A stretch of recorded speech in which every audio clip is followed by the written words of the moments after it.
এলা ডাক্তার উঠে একলাই চলে গেছে, যাই কয় এইটা চোখ খুলে আমার আগের চোখ লাগে দেয়। তার মোর মাও একবার বাড়ি বাড়ি কয় মোর চোখ উঠে অপারেশন করা খায়, চোখ উঠে অপারেশন করা খায়, এখানে কম দেখো। ভালো কথা, অপারেশন করা হল, অপারেশন করে আনা হল। এলা পরের দিন ঘুম থেকে উঠিয়ে মাথা ঘুরে, এলা হল মোর দোষ, কে তুই চোখ উঠে অপারেশন করালো। তা যাই হোক, কদিন পরে ঠিক হল, আপনারা খোলে না, তারপরে টস টসায় কিছুতেই ছাড়ে না। তারপরে কে টস টসায় কি মনসা পুজো করা খাবে। তা ভালো কথা, মনসা পুজো করি, এরা মনসা পুজো করি, 2 দিন পরে আরো পায় মোর চোখ উঠে টস টসায় ছাড়ে না, ছাড়ে না। তারপর ছাড়িবে সবাই কই শোনে না। কার কারটে শুনছে চোখ অপারেশন করছে, 10 দিনের মধ্যে সুস্থ হয়েছে, ইনেকে 1 মাস পরে টস টসায় চলে।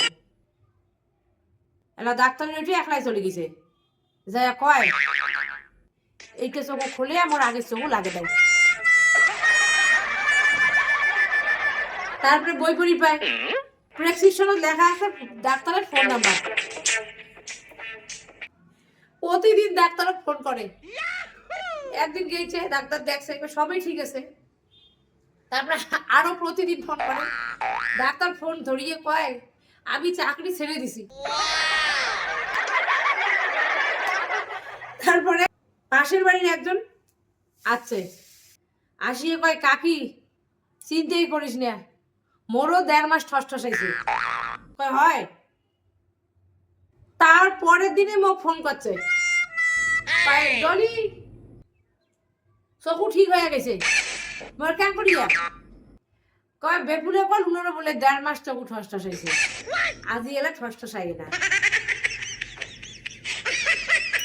ছোটবেলার ঘটনা কম, এখানে যাই মুখ দেখে কোনো শাখায় যদি আবড়ি আসে, তাও সকালে একটা কথা, বাপটা এমন ধবধব বর্ষা, বেটিটা এখানে এমন কালা, কার মতো মুখ থেকে এলা বা এটার কেন করে বিয়ে হবে, এলে কি জ্বালা।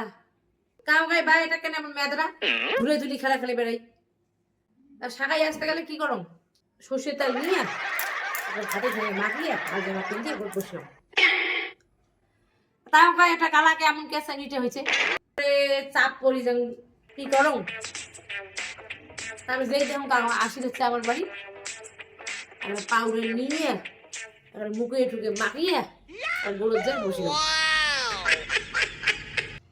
ওই তা আমার সকালে একই কথা, ইনি এখানে এমন এসে দেখিবে, এটার বিয়েও কেমনই হবে। বিলেইতে আজিও আলমারিত মুতি দিছে, কিন্তু মোর বেটির বক্তব্য বিলেই কি বোঝে, দোস্ত মোর, কারণ মোর বর যে আলমারি দুপুরখান খুলে থুইছে, তা মুই কেন দেখুন নাই।